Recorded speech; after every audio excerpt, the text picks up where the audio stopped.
ಪಾಳುಗಡಕ್ಕೆ ಆಕಸ್ಮಿಕ ಬೆಂಕಿ ತಗುಲಿ ಹೊತ್ತಿ ಉರಿದ ಘಟನೆ ಸುಂಟಿಕೊಪ್ಪದ ನಾಡ ಕಚೇರಿಯ ಬಳಿ ನಡೆದಿದೆ.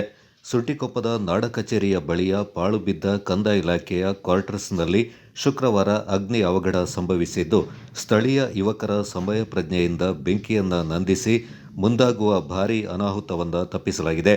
ಬೆಂಕಿ ಹತ್ತಿಕೊಂಡಿದ್ದ ಪಾಳು ಬಿದ್ದ ಕಟ್ಟಡದ ಸಮೀಪವೇ ಸಾಕಷ್ಟು ಮನೆಗಳು ಹಾಗೂ ಸುಂಟಿಕೊಪ್ಪ ನಾಡ ಕಚೇರಿ ಇದ್ದು, ಬೆಂಕಿ ಮತ್ತಷ್ಟು ತೀವ್ರತೆಯನ್ನು ಪಡ್ಕೊಂಡಿದ್ದಲ್ಲಿ ಅಕ್ಕಪಕ್ಕದ ಮನೆಗಳಿಗೂ ಹಾಗೂ ನಾಡ ಕಚೇರಿಗೂ ಅಪಾಯ ಎದುರಾಗುವ ಸಾಧ್ಯತೆ ಇತ್ತು. ಆದರೆ ಸ್ಥಳೀಯ ಯುವಕರ ಸಮಯ ಪ್ರಜ್ಞೆಯಿಂದಾಗಿ ಬೆಂಕಿಯನ್ನು ನಂದಿಸುವ ಮೂಲಕ ಮುಂದಾಗಲಿದ್ದ ಅನಾಹುತವನ್ನು ತಪ್ಪಿಸಲಾಗಿದೆ. ಘಟನಾ ಸ್ಥಳಕ್ಕೆ ಅಗ್ನಿಶಾಮಕ ಸಿಬ್ಬಂದಿಗಳು, ಸ್ಥಳೀಯ ಪೊಲೀಸರು, ಜನಪ್ರತಿನಿಧಿಗಳು ಬೆಂಕಿ ನಂದಿಸುವ ಕಾರ್ಯದಲ್ಲಿ ತೊಡಗಿದ್ರು.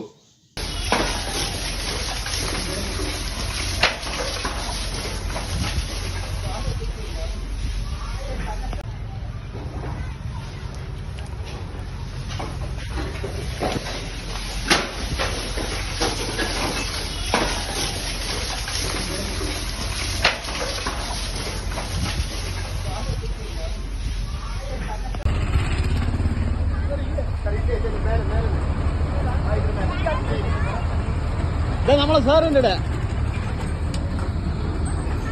ಸರ್ ಒಳಗಡೆ ಇಲ್ಲಿ ಈ ಕಡೆ ಎಲ್ಲ ಒತ್ತಿರಿ ಯಾರ್ದು ಕಡೆ ಬಾ ಪುಟ್ರ ವಾಟರ್